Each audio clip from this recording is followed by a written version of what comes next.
all these people that could be part of your life are hiding behind doors as you walk through the street. And it's like opening up another dimension to join the civic life or the public life of your city by joining with something. That's one of the most common experiences we hear from people who became joiners is they say, wow, it's weird. I've been going through my life and I've been passing by this building or I've been seeing this person at the grocery store. I didn't even know that 7 blocks away, there were people meeting in this room every Thursday night. And the most amazing things were happening there. I didn't know that that was possible. It's like Narnia. Welcome to Dear Nina, conversations about friendship.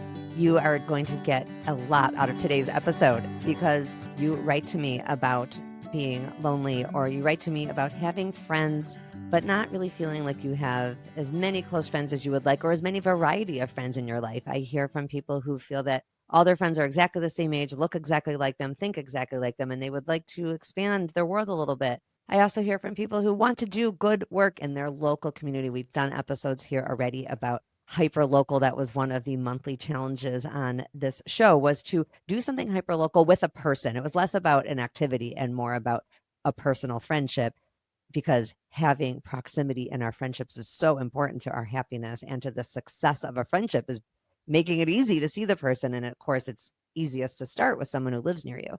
Taking that idea further, I had Seth Kaplan on and we talked about the neighborhood. Today, we take that idea even further with co-directors Rebecca and Pete Davis of the Netflix documentary Join or Die. You have to see this film. First of all, it's just entertaining. A lot of it is interviewing Robert Putnam, who is a real character. He's an academic who's a funny, charismatic guy.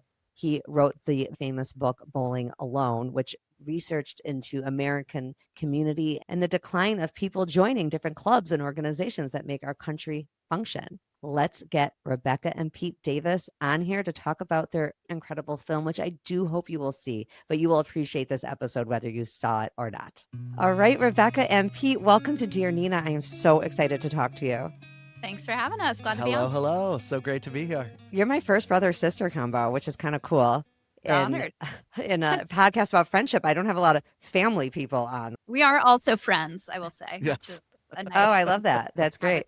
And you've worked together on a massive project and you're still friends. Yes, I should say still friends. We are Right? still friends. It's been a long journey. 8 years later. Because I have read and heard that this project took a long time. I mean, I guess they all do, though. Anything that's got to be with this much research and actual filming must take a long time. Before we get too deep into it, which one of you wants to do the elevator pitch for Join or Die? So Join or Die is a film about why you should join a club and why the fate of America depends on it. It's a project my brother Pete and I here produced.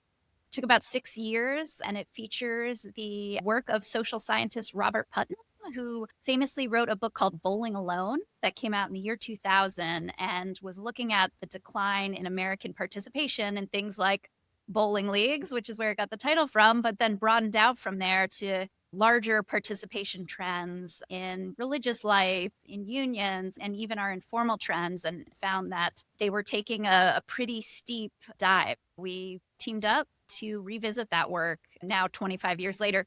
Pete was actually a student of Robert Putnam, so he had a personal connection to Bob, which was what kind of brought us into the story. So Pete, did you ask him, and can I refer to him as Bob? I feel like that's a little intimate, but is that okay? That was the spirit in which we made the film, and that's been one of his great assets in spreading this message, is that he's very relatable. It was at the end of his teaching career when we approached him. There was kind of this confluence of all these different factors. One is he was at the end of his teaching career and ready to look back. Two is we were both feeling like this story was the important story to tell in our life, in my sister's journey in her video journalism, in my journey in studying civics. We felt America was ready for this story. It's an interesting pattern here where it's a story about something that went viral 20 years ago, but may have gone viral too early. This message of Bowling Alone, that there's been a decline of community in America, because some people thought that was very resonant, but others said maybe he's a Chicken Little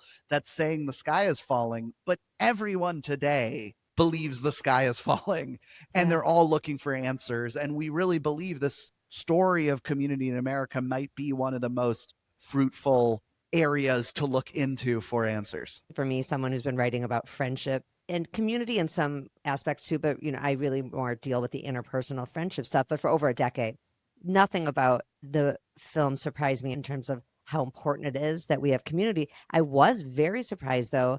I was just totally unaware there were people, like you just said, who did not agree with his message in the 90s. It was the 90s when it came out, right? The book? Totally. Yeah, Or, yeah. well, Well, the initially the article article first. in 95, the book in 2000.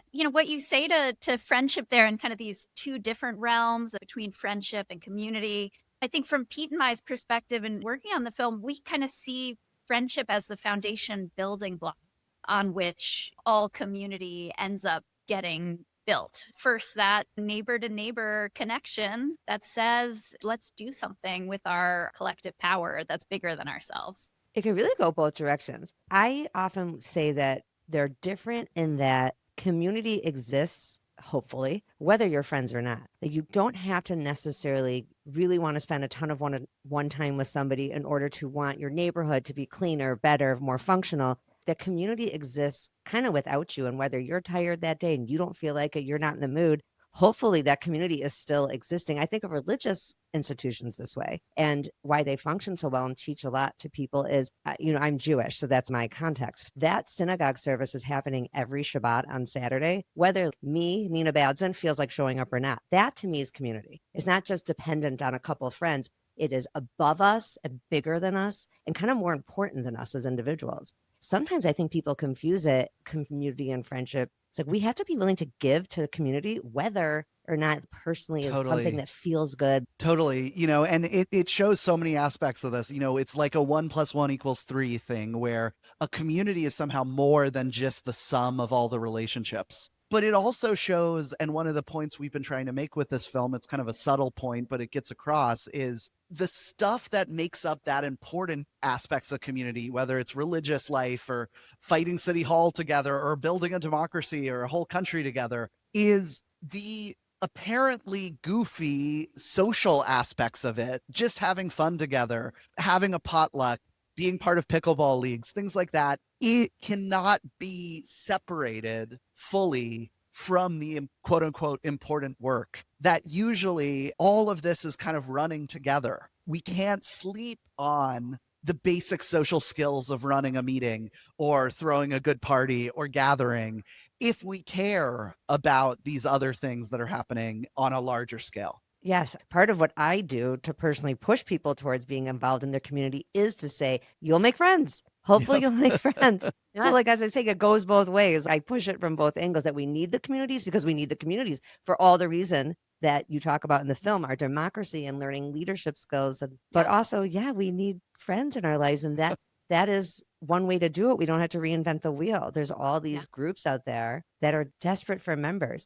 Right. Could you talk a little more for the listeners who might not have seen the film or read Putnam's work? What did he say about social capital and how it even preceded his work? Yeah, so Bob's foundational idea that a lot of his research was built on, not just bowling alone, but work before that, actually research he was doing in Italy, so not even inside the United States, is on this mechanism called social capital. In his fancy social science jargon, it's the trust and reciprocity that is built in our relationships, in our communities, that helps things run smoothly. What that means practically is it means when my car breaks down and I need a lift, I've got someone to call. When I lose my job, I don't just go to LinkedIn and throw a resume out to the wind. I have friends that can put in a good word with me to their boss and try to help get me back on my feet. And this is no small thing because Bob, through his early research in Italy, where he was looking at the connection between this mechanism of social capital, our everyday relationships with our neighbors and fellow citizens in our community,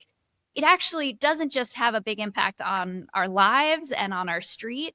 It has a big impact all the way up to our democracy functioning well. And he found that areas that he was looking at in Italy, where he conducted this famous study that went into a book called Making Democracy Work, the regions with the highest levels of social capital didn't just have happier citizens, they had better functioning governments. So this very small building block of our everyday lives and of our communities has very real implications for how our governments are functioning. It feels like everybody who writes about social connections thinks that they invented the idea of social capital. And I appreciate that your film and his work nods to all the people that came before. This goes back all the way. Aristotle wrote that the basis of all government was friendship. So in many ways, it's a story of the rediscovery of this insight, despite all the distractions saying it's about building the perfect technical design for our government, or it's all about economics, or it's all about education and knowing the right facts.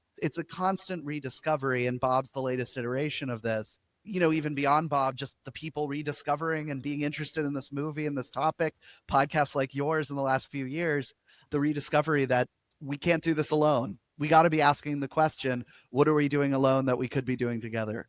Did you feel that COVID was the big push back to Putnam's work? Yeah, and I think that's always the interesting thing as you're working on a documentary. You start the project in one version of the world and the project that's coming out in another version of the world. And it's not fiction. You're not just making the script up yourself. The story kind of ends up taking you on a ride with it. And so we approached Robert Putnam in 2017, the year he was retiring from teaching. We'd already been working on the film for about 3 years at the time COVID hit in 2020.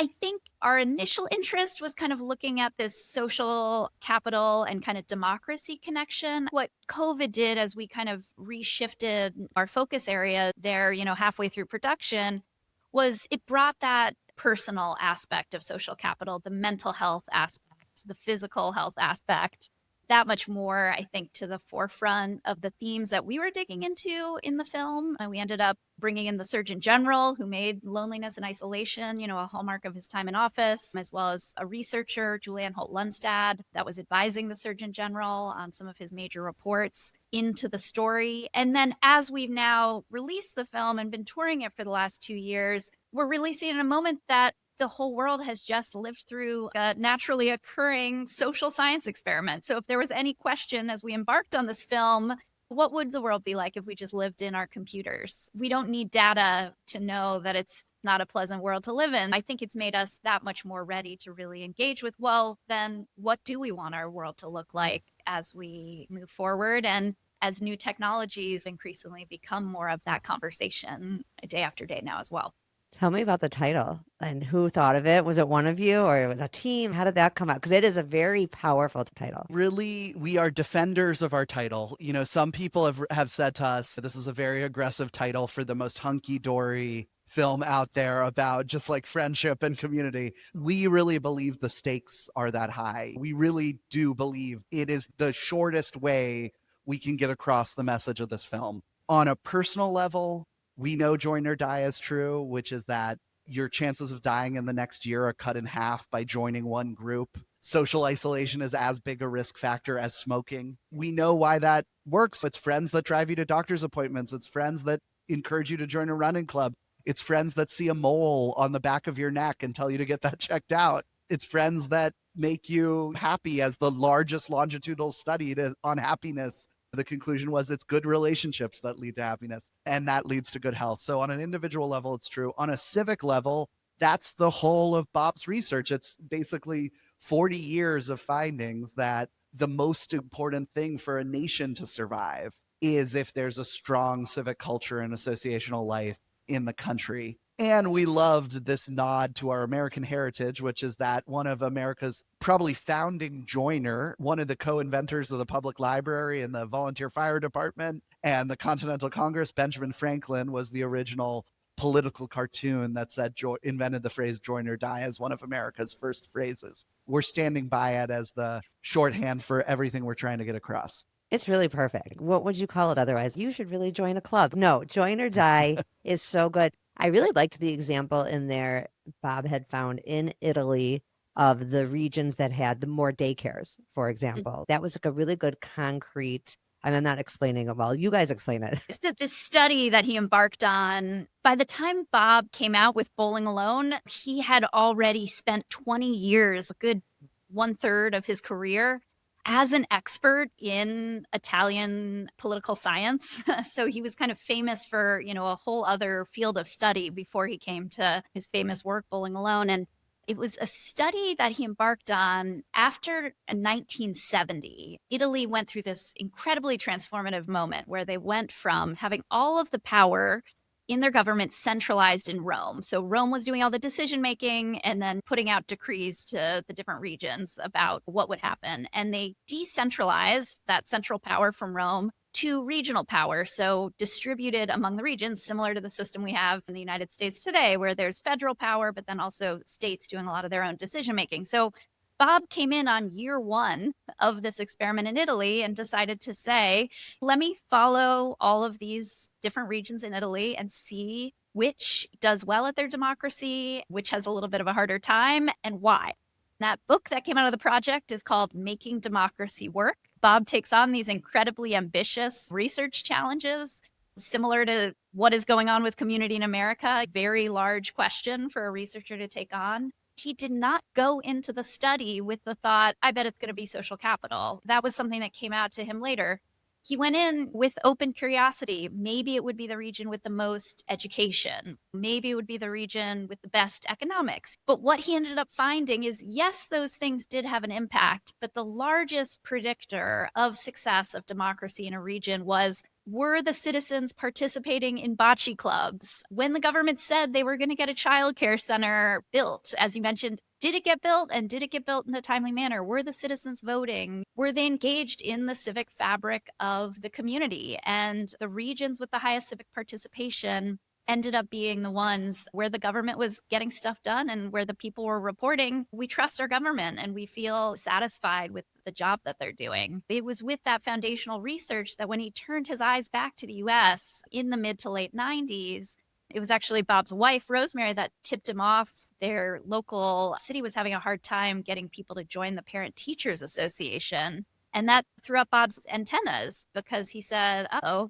this does not sound good, knowing what I know from Italy. And it ended up sending him on a 5-year journey down the rabbit hole to see how we were doing across all the measurements of the ways that we get together. Why did people reject his work at first? After the article came out, before he then went on a long time to write the book, what was the deal? Yeah, I think there were two things going on there. One is that it was the roaring 90s. This was a time where, at least on the surface, there was a lot of optimistic stories. The Cold War was over, the internet was spreading, computers were spreading, the economy was doing well. And while everyone else is zigging, he's saying there's actually this huge problem in the foundation of the house. Well, we're all having a party upstairs. The second is, I think there are people that feel like they want to, anytime someone says things seem to be getting worse, they want to be the smart one that says, well, actually, everyone always thinks it's always getting worse. Let's point to all these times where they said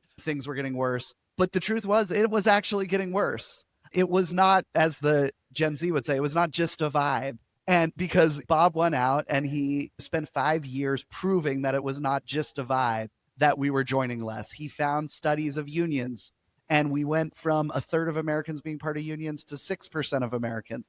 He found studies of religious congregation membership. We've gone from 90% of people being part of religious congregations to, in the last few years, we passed under 50%.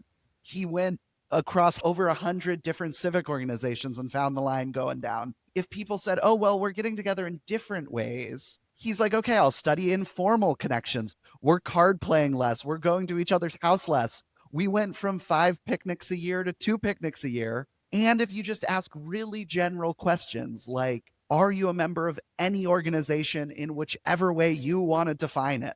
40% of Americans say 0, and only 25% more say 1. 2/3 of Americans belong to none or only one organization. 50 years ago, that would have been very weird. You would have belonged to 3 or 4. It does feel like it was the fabric of society in lots of different parts. Obviously I speak from the Jewish culture, but lots of different cultures. Totally. Yeah. Just on a personal level, with regard to the Jewish community, our Jewish grandfather, we found an old oral history of his while making this film from the early 60s. And it was so funny. It's, someone in the Jewish community today, they might be part of a synagogue still, but he was asked in that oral history, what are you part of?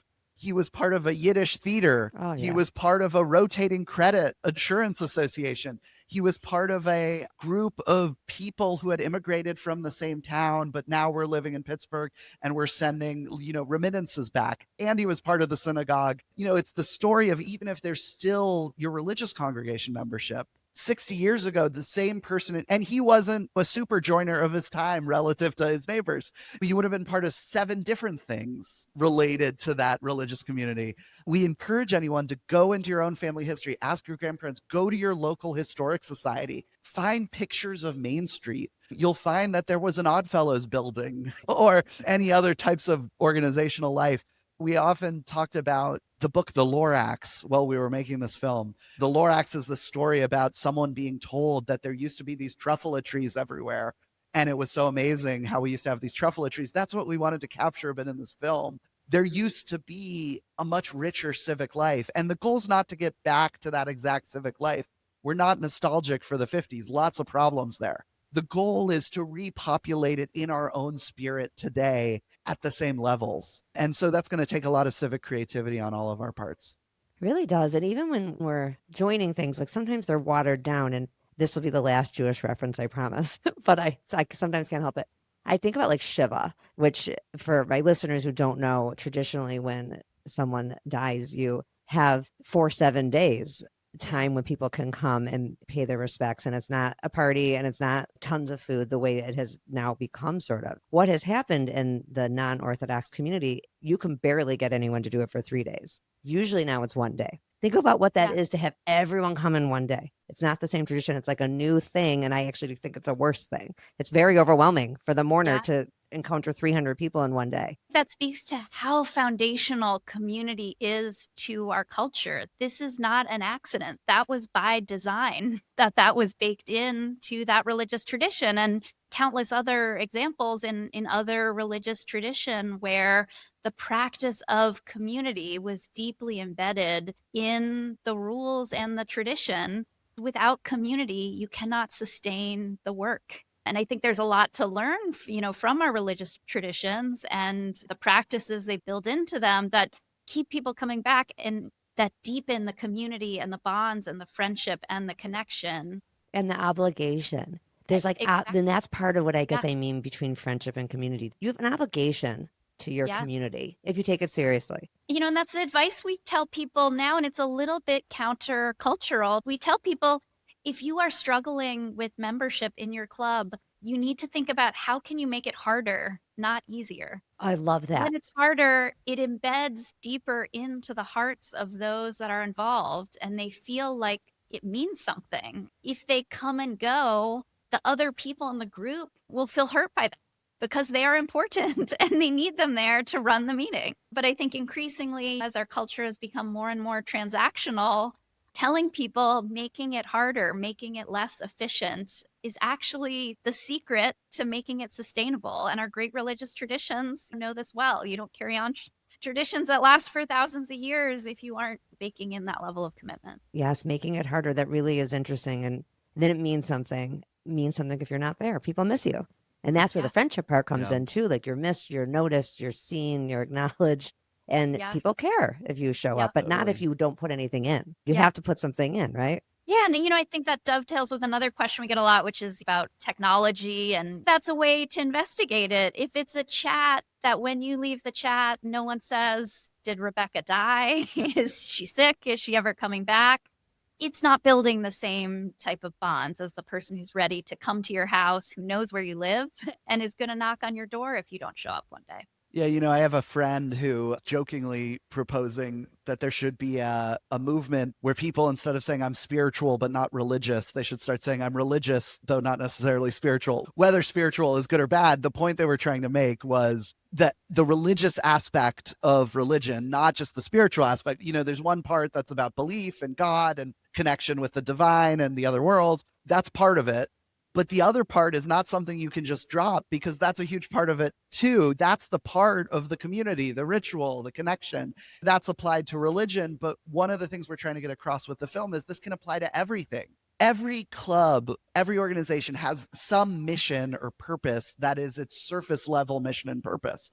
We play pickleball together. We fight City Hall together. We do this function publicly together. We fight for this or that or the other together. These clubs usually, when they're in decline, what usually has caused that is they've gotten way too efficient at what their stated mission is. They say, every meeting should just be about what we're doing. Why do we have all this other stuff if we just want to play pickleball together? Why don't we just have an algorithm connect us all and we show up at the court one-on-one? Or why are we doing all this fighting when we could do this, that, or the other more efficiently? What that's missing is that every club also has a second purpose, which is that all of that organizational aspect, all that material reality of the club, the religiosity. the religiosity of the club. Lig in Yeah. religion is the same lig that's in ligament. The stuff that connects bones is the stuff that builds a community together and keeps you excited about the mission and cares when you don't show up. We always like emphasizing one of the goals with the film is to be able to get you to see that. That stuff is not a distraction, is not a thing that needs to be optimized away. That is it, at the very least, half of what's going on in all of this associational life. I liked a lot the woman in the film who had started a bike club. Say the name again. Zara Alabanza, she founded the Red Bike and Green chapter of a bike club in Atlanta. And she started the sessions by saying, try to talk to someone you don't know already. You need that kind of leadership. You need people to help people with those social skills because it is intimidating to join something. And now let's move to, as we kind of wind down, the more practical, the thing that keeps my listeners sometimes lonely and wanting to meet new people. They're scared to join stuff. One thing I want to urge people is, well, there's two things you can do. You can start something or you can join something. And not everybody needs to be a starter. We don't constantly need thousands of new clubs in every town. There are things that exist. How do you join? What is your advice for people to join something and not always have to start something? I think first we'll say we get it. We get that it's intimidating and we're all out of practice. Looking at the data, we are in a moment of low joining. So it is, a big step if you haven't been spending the last decade of your life going to meetings every other night. But we encourage people to go out and take that first step, be open to the transformative nature that these clubs can and do have in people's lives, certainly in the folks we got to feature in the film. We hope that came through, that this isn't just an extracurricular activity or volunteering that's going on a resume. This is a chance to be totally transformed in who you are and to have a transformative impact through your collective power on your neighborhood, your workplace, your city, your state. But it also starts at the small unit, which we encourage people to. We're bombarded with the way the media is these days with problems that seem really big. And I think a thing that we love about Bob's work is he puts a lot of power in what comes out of the small interactions that we're building every day. You don't have to go out and join the Save the World Club. You can start just by doing a survey of your own life and asking, what am I doing by myself right now that I could be doing with other people? When you brought up the bike club in Atlanta, for that group, it was biking by yourself and let's try to bike together. It could be cooking by yourself. It could be watching movies. I recently met someone that started a podcast listening club. So they listen to podcasts and then get together and discuss them. I love that. Are you getting a lot of notes about stuff people are starting because of it or joining because of the movie? I have to imagine. I hope so. That is our absolute favorite type of feedback. Oh, yeah. The whole goal with this was we kind of subscribe to the belief that the point of some media product is not to pour information into your head. It's to spark a thought that you make yourself. And our favorite thought that comes from this is if someone has a new insight about American life, or if someone says an insight about their own life, and the most excited is this movie got me off the couch to go join up with something or start something. We've heard ranging from I'm doing one party with my neighbors to joining a club to starting a club to people have started meta clubs in their cities where they're throwing a joining fair. Where they're trying to build civic culture of all the clubs in their city to help more people join up with each other. It's amazing. There seems to be a little bit of a revival of people wanting to get off their phone. I feel it. I feel it in the letters I get. People are tired of text groups and they just want to live. And then they just go, okay, where to start? I think these kind of things where there's fairs, even if it is an online website that is an aggregate of all the things in your town, those things exist. I know they're out there. And that's a place to start, because otherwise you do have to start something. And there's nothing wrong with starting something, but it would be nice if we had more joiners so that every club doesn't have 4 people in it. Yeah, and the question of like, why do this at all, I think is probably our hardest question. Why join? The best answer I've heard so far, it really resonates with us. If you feel everything is going perfectly and will always go perfectly, don't change anything in your life. Keep that going. But if there is anything that's off, if you feel you deserve to be treated better at work, if you don't feel seen or understood, if you feel that there's not enough fun things to do, if you feel that you're lonely at all, if you feel that something's off about our time or about our place or about what's going on in your life, if you feel that anything problems could be done, in your marriage and you need a break from your spouse. Or any I'd of say this. if you feel like you have friends, but, and this is really our final push here, you have friends, let's say, or acquaintances, it could be casual friends, but everyone looks like you, thinks like you, and you kind of know that you should have friends who are older, you feel like younger, you're caught, you're caught in an echo chamber. I don't have any old friends. I don't have anyone that's different. All of those can be answered with an organization. All of those can be answered with a connection.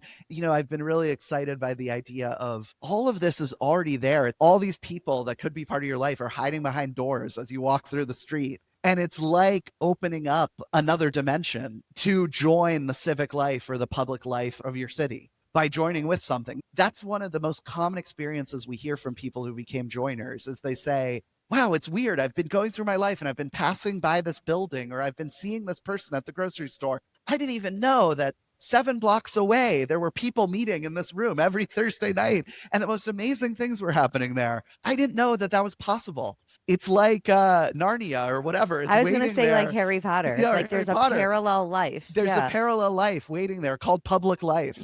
And we just are inviting people. We hope the film is a great giant billboard for this magical world you can access just by signing up for something. You guys are doing amazing work. Pete and Rebecca Davis, brother and sister extraordinaire. Thank you so much for coming to talk to me. Everybody needs to see this movie. I will have all the links because you can see it on Netflix, but you could also see it on the Join or Die website, and you can download it or stream it from the website, right? We are actually encouraging people to watch it together. We are on a big community tour with the film right now. We've done about 400 community screenings and counting. And so we encourage anyone that's looking for an excuse to get together with people to host a screening in your community. Use it as a chance to bring together 20, 30, 40 of your neighbors for a screening. We try to keep the barrier to entry on the tech skills that you need to host a screening in your town accessible to people as possible. But if you do head to joinorddiefilm.com, we have a host a screening button right there on our website. We would love for you to see the film together in community instead of alone. There you go. Now you have something to plan. You're going to plan a screening of Join or Die with other people, and then together think of something to do maybe as a group after you watch. Exactly. Thank you so much for having us, Nina. Thank you, Nina. I end all my episodes saying that when our friendships are going well, we are happier all around. And I will add to today's episode, and your community, when it is functioning and going well, we are happier. Thank you so much. Thank you.